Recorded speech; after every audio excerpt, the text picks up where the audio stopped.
All my friends are toxic, all ambition is so rude and always negative. I need new friends, but it's not that quick and easy, or I'm drowning like me. Halo guys, kembali lagi bersama saya Tristan. Nah, kali ini kita main game Roblox bernama SCP Tycoon Raid 1. Ya, seperti apa yang ku katakan kemarin ya guys, aku akan bermain game lain yang agak santai ya. Sebenarnya ini nggak santai ya, agak kayak tembak-tembakannya juga ya, dan bergenre horor juga ya. Nah, jadi di sini gamenya kita akan membangun SCP Foundation milik kita sendiri. Buat yang nggak tahu SCP Foundation itu apa, ya intinya itu tuh organisasi yang menahan para makhluk-makhluk berbahaya yang bisa memusnahkan umat manusia. Walaupun ada yang tidak berbahaya, tapi jika makhluknya itu bentuknya aneh aja ya, nah kenapa ikut ditahan juga. Nah, itu adalah penjelasan singkat, jelas, padat ya untuk SCP. Jadi SCP Foundation ini ya udah aku bangun kayak game-game tycoon lainnya itu ya gitu. Cuman SCP Foundation itu ya saking besarnya udah kayak maze ya. Nih ya tuh, udah kayak maze guys. Sini ada tempat berobatnya, dan ini tuh sampai 3 ruangannya. Nah, yang bikin ngebosanin itu ya, buka pintunya tuh agak lama.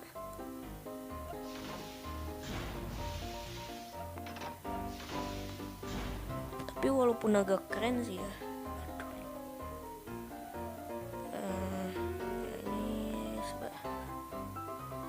agak nge-lag ya guys, soalnya game online jadi agak nge-lag gitu. Di sini ada beberapa ruangan, termasuk ruangan senjata, dan kenapa dindingnya tuh berwarna oranye ya? Di sini ada oranye sama garis-garisnya, karena itu menandakan bahwa ini tuh entrance zone ya. Sebentar. Oke. Itu namanya entrance zone ya. Entrance zone ini gunanya untuk entrance zone ini emang kayak namanya ya, entrance zone. Maksudnya bukan gak ada gunanya sih, soalnya kayak entrance zone gitu. Cuman ini tuh menjadi daerah terdepan dari SCP Foundation. Nah, di sini ada armory-nya. Wow, kita akan ambil beberapa senjata ya. Jaga-jaga kalau ada para makhluk-makhluk atau entitas-entitas berbahaya yang lepas. Aku mau ambil perisai juga di sini. Perisai apa ya guys? Super apa yang biasa? Biasa aja kali ya. Biar jadi kalau kita buka pintu tuh kita bisa lewat. Nah, kalau yang jumbo itu nggak bisa lewat guys ya. Susah nih sih kan, kalau misalnya yang biasa mah bisa lah ya lewat begini. Udah, ayo kita lihat para SCP-nya. Jadi mari kita belajar soal SCP guys. Nah, SCP itu pada umumnya ya, SCP itu adalah singkatan dari Secure, Contain, and Protect, yang berarti aku juga lupa artinya apa. Hehehe. Nah,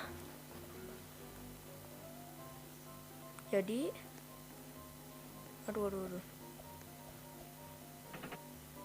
Di sini ada beberapa ruangan untuk kita membeli para SCP. Jadi SCP-nya tuh dibeli bukan ditangkap ya.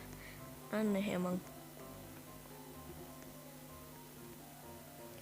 Nah, contohnya seperti ini. Ini namanya SCP 939. Wow, dia ganas nih guys.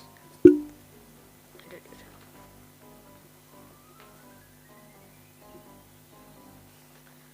Ganas ini dia. Jadi dia tuh kayak semacam apa ya, aku nggak bisa nyebutinnya. Dia tuh kayak buaya tapi kakinya tuh kayak wow, santai bro, santai. Jadi dia kayak buaya tapi kakinya tuh kayak apa ya, kayak ini loh, aduh apa sih namanya, agak mirip-mirip kayak kuda. Kuda ya, kuda pada. Aduh, ini kok terbuka ya? Iya, aku lupa tutup kayaknya. Sini juga ada beberapa SCP yang lain, contohnya kayak 035.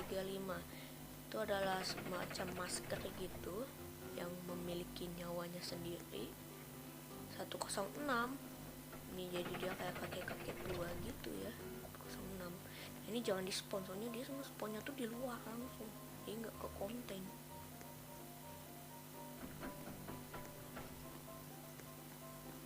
Ada juga yang class kitar. Yang class kitar itu jadi ada class save, accurate kalau nggak salah ya, sama kitar.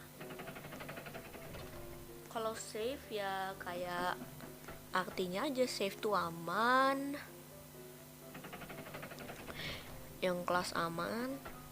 Kalau kelas kitar itu jadi kayak yang kelas penghancur dunia ya, yang berbahaya banget. Nah kalau accurate ini dia jadi kelasnya tuh yang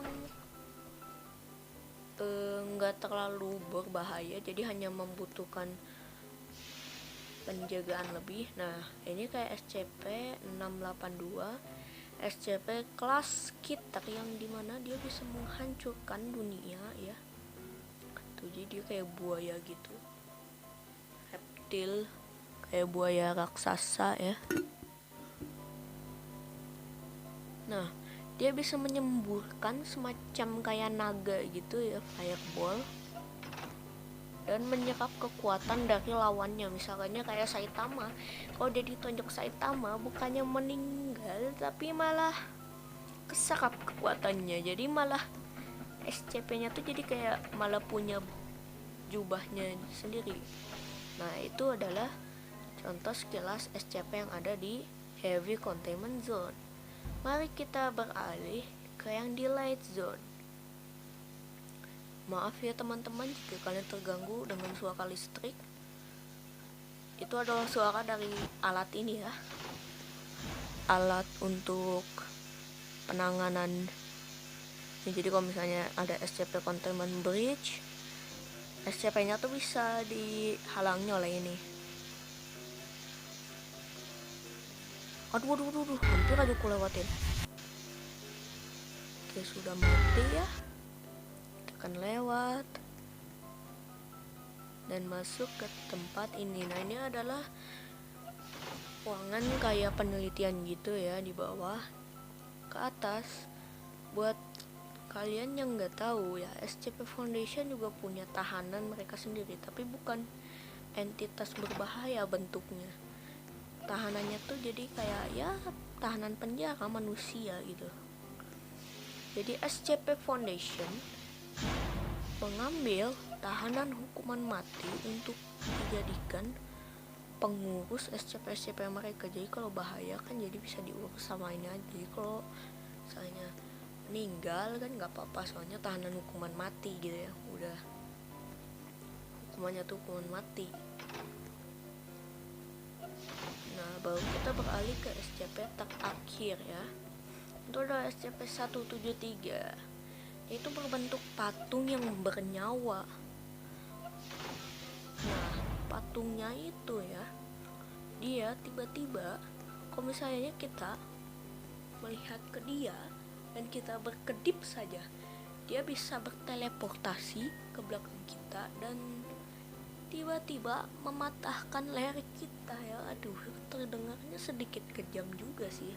Makanya dia di selnya tuh nggak kayak sel-sel yang lainnya. Dia tuh di selnya tuh dipakein blast anti apa gitu, aku nggak tahu apa nama doknya, nggak tahu apa. pokoknya pintu anti ledakan lah ya. Aduh, no, ini kenapa lagi ya, disconnected. Hehehe, maaf ya guys, ternyata sinyalnya sinyalnya jelek ya. Maaf banget nih ya, soalnya sinyalnya agak jelek. Jadi ininya apa namanya,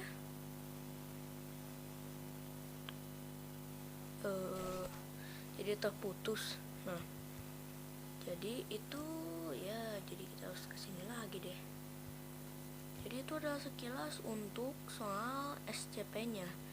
Mari kita pelajari soal regu-regunya. Jadi SCP itu memiliki tim khusus namanya containment specialist, yaitu jadi dia kalau ada entitas berbahaya ya yang belum dikurung, biasanya containment specialist akan turun tangan untuk mengurung para SCP itu ya guys. Nah, selain itu juga ya, ada lagi regu yang lain, yaitu kayak misalnya regu peneliti gitu ya, kayak ilmuwan itu gunanya untuk ya riset gitu. Ada juga guard security dan MTF. Guard itu security department ya kayak security pada umumnya, kayak gitu-gitu doang ya, security doang. Nah, di sini juga ada lantai atas ya, kita akan ke helipad, helipadnya. Dan juga kalau MTF, Mobile Task Force, gunanya itu untuk menangani SCP yang apa sih kalau satu tugasnya untuk menangani SCP yang lepas, bukan sih? Aku juga kurang paham ya, aku juga lupa juga kalau Mobile Task Force itu apa gunanya. Jadi pokoknya tuh dia untuk kalau ada SCP yang lepas, kadang-kadang dia juga turun tangan. Nah, ada juga NTF, yaitu Ninth Fox, atau biasanya dipanggil, mohon maaf ya kalau salah, MTF Epsilon 11 kalau tidak salah ya teman-teman. Jadi MTF Epsilon 11 ini gunanya untuk menangani kalau ada containment breach, atau biasanya disebut dengan atau enggak, biasanya artinya adalah tahanan para SCP yang ditahan itu lepas semua ya. Jadi kan kalau MTF mungkin untuk menahan 1 atau 2 SCP yang lepas, kalau NTF mau untuk menahan segerombolan SCP yang lepas. Jadi di foundation gitu, satu tempat itu dia tahan gitu kan nggak sedikit ya guys ininya SCP-nya di sini ya. Oke, jadi mungkin video kita hanya sampai segini aja. See you on the next video guys, bye bye.